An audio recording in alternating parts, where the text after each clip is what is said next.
Hey, thanks for joining us. This is Calling All Cupids, where you play matchmaker.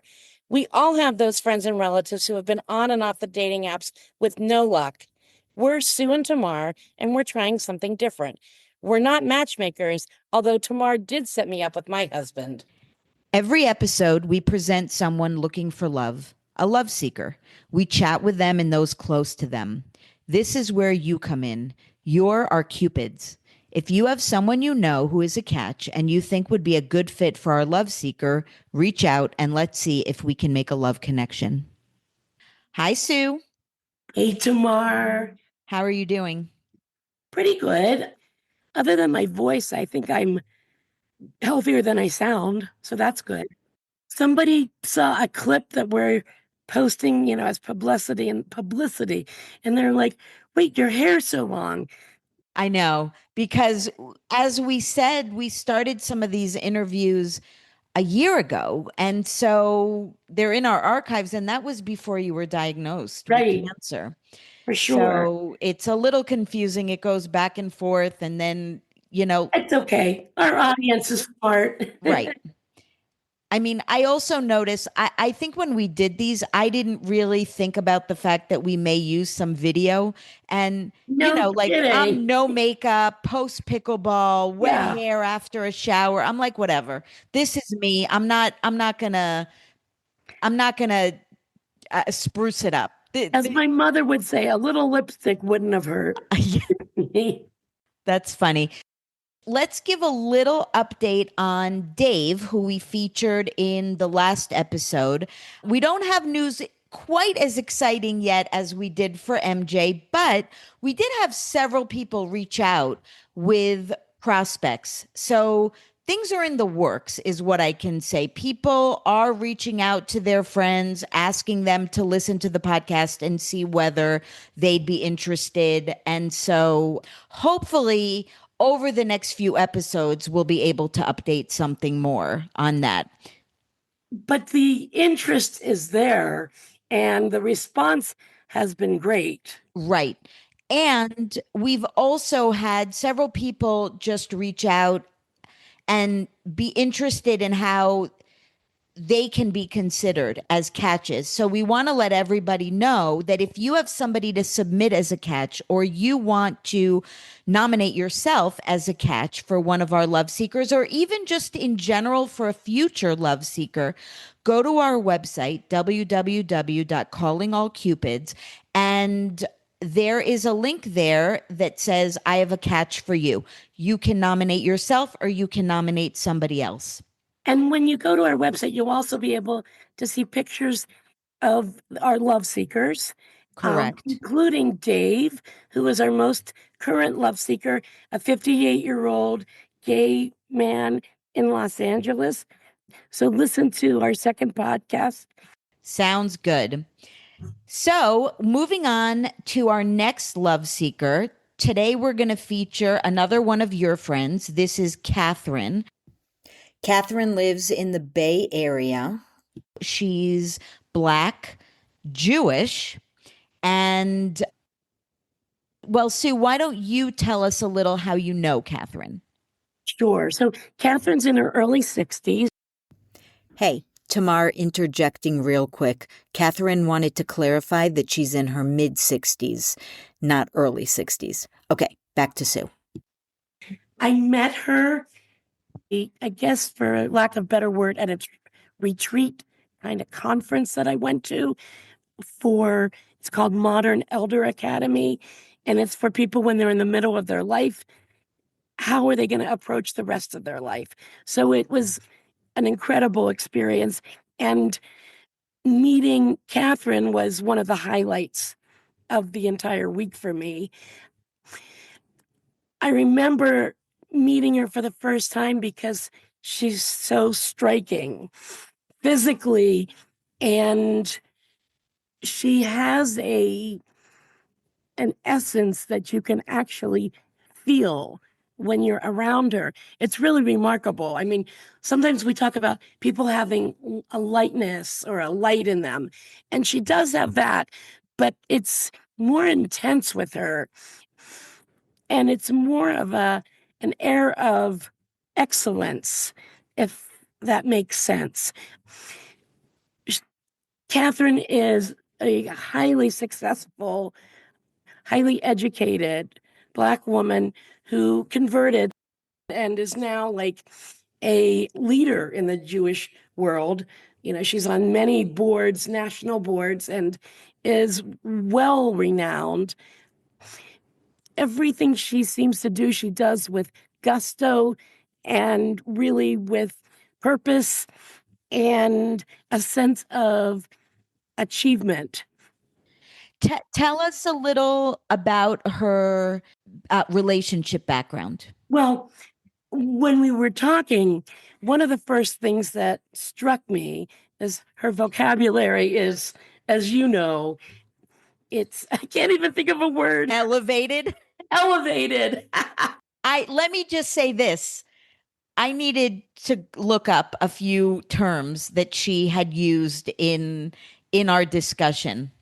Yes, I think one of them, and I'm not sure all of them made them into the clip that will air from our discussion with her, but one of them was coup de feu, which I did not know what that was, and also mesomorph. She used that term. as the kind of body type that she likes. Yes. Right. So the one thing that I remember her saying was when she was referring to her ex-husband, is that she refers to her ex as her husband emeritus.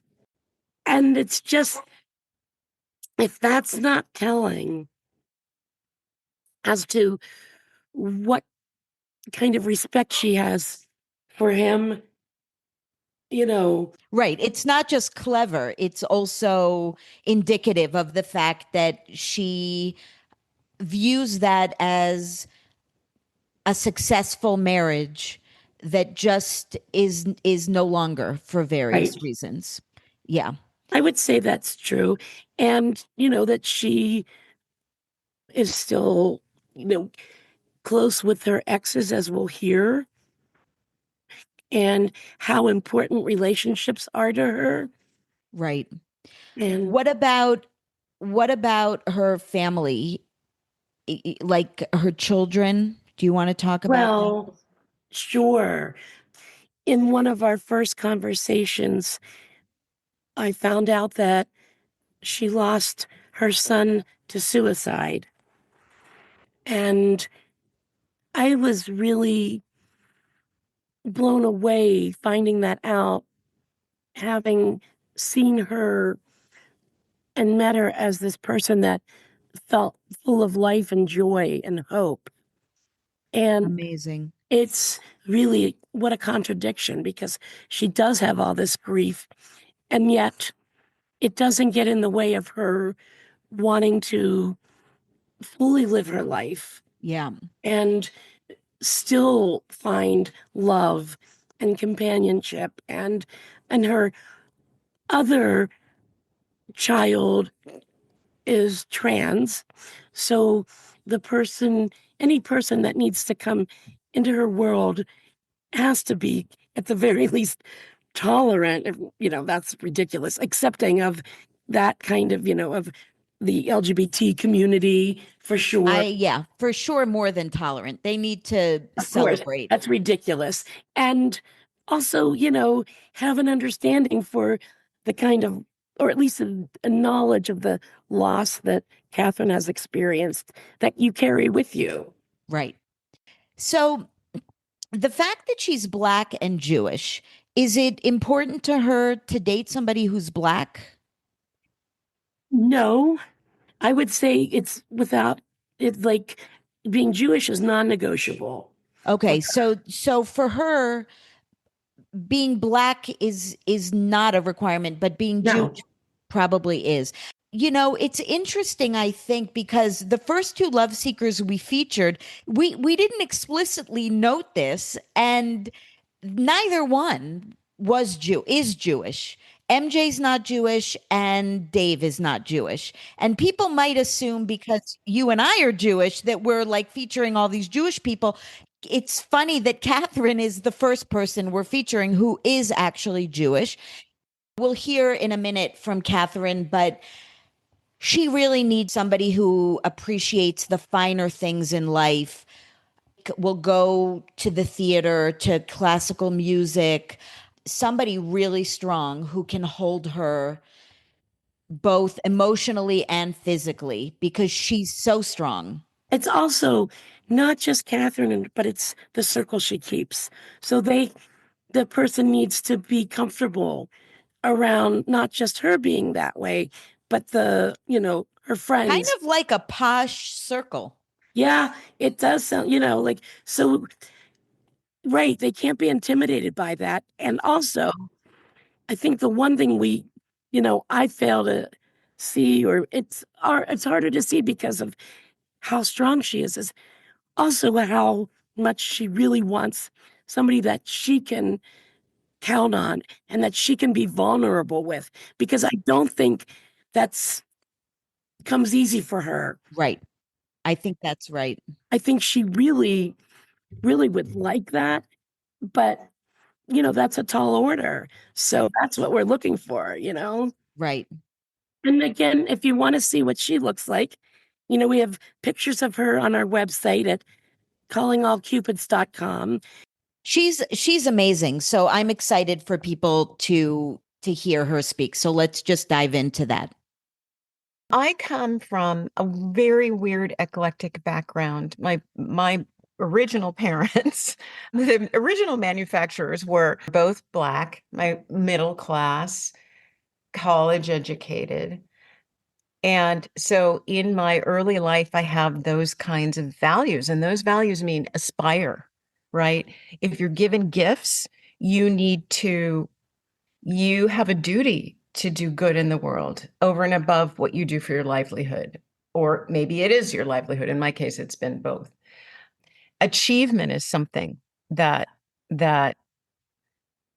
I it wasn't even said. It was so much The air you breathe. the air that I once asked my mother, do I have to get a PhD? She said, no, you don't have to get a PhD, right? So that's kind of, it's a kind of family where they had juice glasses and sherry glasses, very formal, and until my mother divorced, and then we met my stepfather through a computer dating service, and he's the dad who was really the dad to me, white guy also from a very difficult and poor background, which is interesting, smart, creative. What I'm looking for is partnership. We have a vision of the life that we want to live, and we're constructing that life together.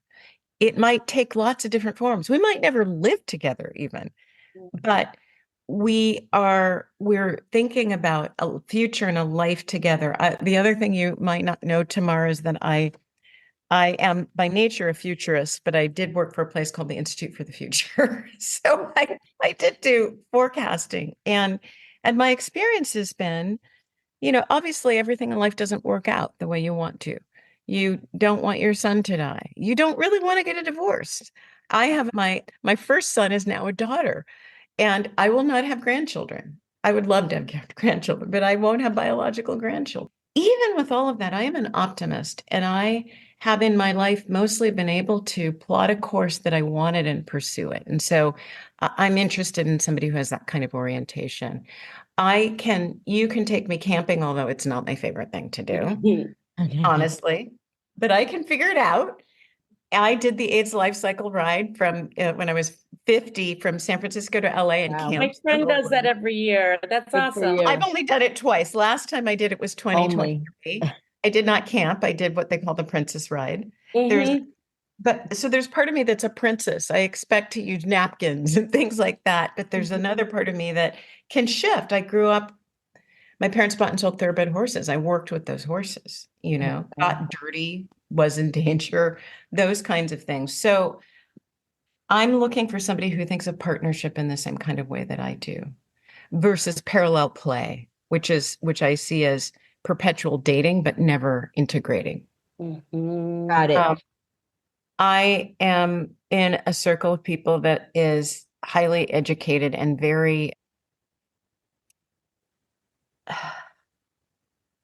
they're learners, they're readers, they're talkers to varying degrees, it would be very hard for somebody to be in a relationship with me who felt uncomfortable in that context. Okay. I love to dance. I want somebody who is also physical. So I I don't think of myself as an intellectual. I'm a thinker, but I don't think of myself as an intellectual.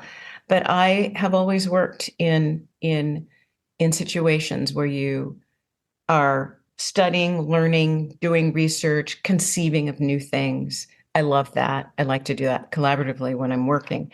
But I I want somebody who's interested in learning and growing and who's curious about the world. Jewish? Is Jewish. that I would what love you- to have a Jewish person. And when I say that, I don't need somebody who's really religious. Right. But I did write a profile, so I'll send it to you. I wanted somebody who Okay, expected to great. host a seder, right? And secular Jews host seders. Yeah, of course. I don't want somebody who doesn't know what matzah is, Mhm. and who I want somebody who understands the cycle of the Jewish year. Mhm. How, on the flip side, how religious are you willing to go? Would you date somebody who's Orthodox? I am probably not. I definitely date somebody who is conservative. Okay. My house is not kosher. It would Okay. be a big stretch for me to have a kosher Okay. household. That's good to know. Yeah, it would be takeout and paper plates, Mhm. Do you have deal breakers? Voting for Donald Trump would be a deal breaker. Wonder how many potential matches Donald Trump that has as a deal ruined breaker. for people. I know it. I know it. Smoking or serious or substance abuse would be. Okay, yeah. Okay. If they are the kind of person who loves their dog so much that they sleep with them and they have them at the dinner table, that would be a deal breaker. I'm allergic to them. And people who are just dirty, untidy, who don't take care of their things. Mhm. Okay. And I don't mean that things have to be fabulous. What I mean is that to me, a certain kind of pride in yourself in Mhm. taking care of your body and taking care of your where you live. And I do also value people who take care of their health, you know, who who exercise, who do preventive stuff. And because, at this age, you meet somebody, you fall in love, you're in a partnership. You could You be a would be with caretaker. somebody whose bottom you'd be fine to wipe and who you trust to wipe your own, right? I mean, Right. we're not going to get that much, we're not going to get better. There'll be more whiskers and other. Yes, yes. Right. Okay, so we heard Katherine speak in her own words. Now, we did speak to two of her friends. Let's start with her friend Ellen, and let's hear what Ellen had to say about Katherine. She is such a high-powered person with vision, accomplishments. She'll walk into a room and into an organization, and in a very short time, she's the board president. She was the Mhm. board president for AJWS. She is the incoming board president for AJWS. She was the board president for JFCS. She was the board president for the synagogue.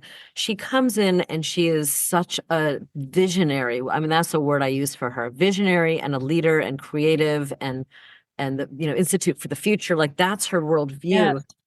Being so high powered, I think she intimidates people, Mhm. or she moves quickly, she talks quickly, she thinks quickly. And so she also needs somebody who can be bigger than her.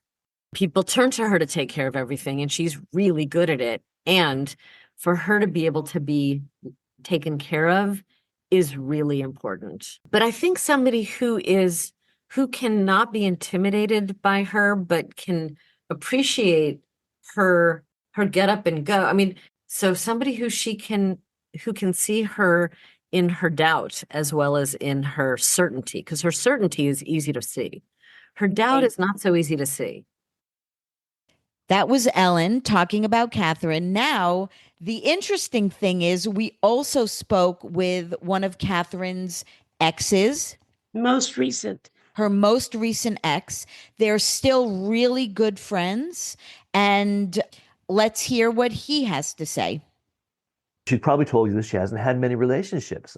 She was with her husband, who I've met since and have befriended. They were together, I believe it was 30 years.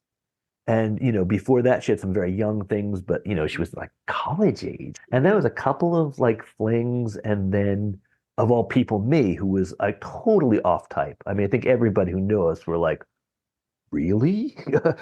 Because, she doesn't have much bohemia in her. She is, she speaks Italian and she reads interesting books and she likes to collect interesting people. She really does. But she herself is not bohemian. She likes comfort. She likes to make comfort. She loves to take care of the people who she loves. She loves to take care of the people who she loves. She really does, which is one of her beautiful qualities. On the other hand, she is very comfortable with the superficies, and she sort of needs the superficies to be okay. And I think that mixture is one that's going to make it, I think has made it difficult for her to find just the right partner for her. Because she needs a guy who's like, boom, just has roots far down the ground. She really does need a guy who has a lot going on emotionally and intellectually. She just, she needs to be challenged in that way. But she also needs somebody who's going to like put on the jacket and tie and take her out for like, a nice dinner. She needs the conventions to be observed as well. I'm curious, are you dating anyone now?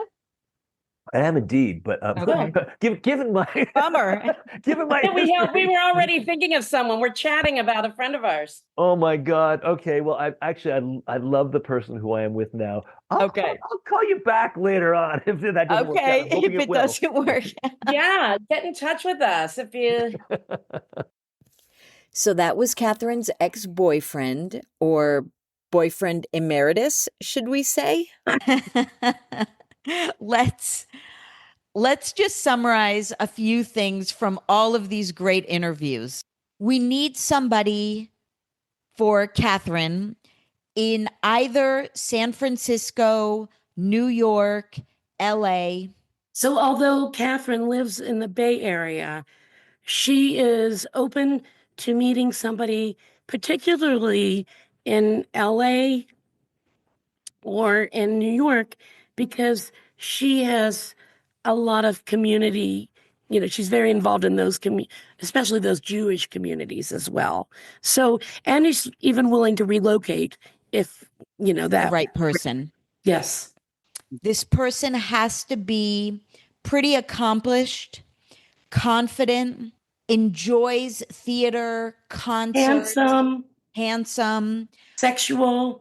sexual. Catherine definitely wants somebody that she can be physical with for sure. Go to www.callingallcupids.com.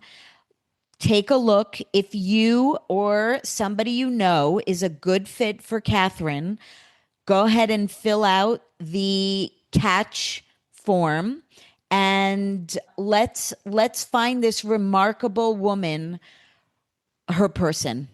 So we have a big request from you guys, our listeners, and what we're hoping are cupids, for this concept to work. We're counting on you guys to help us spread the word, which means listening to our podcasts wherever you listen to podcasts.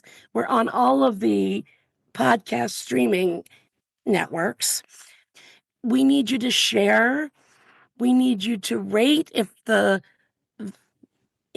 streaming service allows you to. And we really need reviews. That's the way that people are going to find us. And we really need a large base for us to find catches for our love seekers. And we really can't do that without growing the podcast. So we are counting on all of you to help us do that. Yeah, so share the link to the podcast on your social media too, if you're so inclined, so that we can grow this and make love connections. We're just trying to spread the love here. Follow us on Instagram, Facebook, TikTok at Calling All Cupids. We're around. We're not going anywhere. We're going to spread the love. Thanks, Sue. See you tomorrow. Hey, thanks for hanging out with us. If you or someone you know is looking for love, reach out. Maybe you'll be the one to shoot that Cupid's arrow. We present new love seekers every episode. So subscribe to our podcast, Calling All Cupids, and help us grow the love by leaving a review. Our website is called callingallcupids.com. You can also connect with us on social media. Check us out and help us spread the love.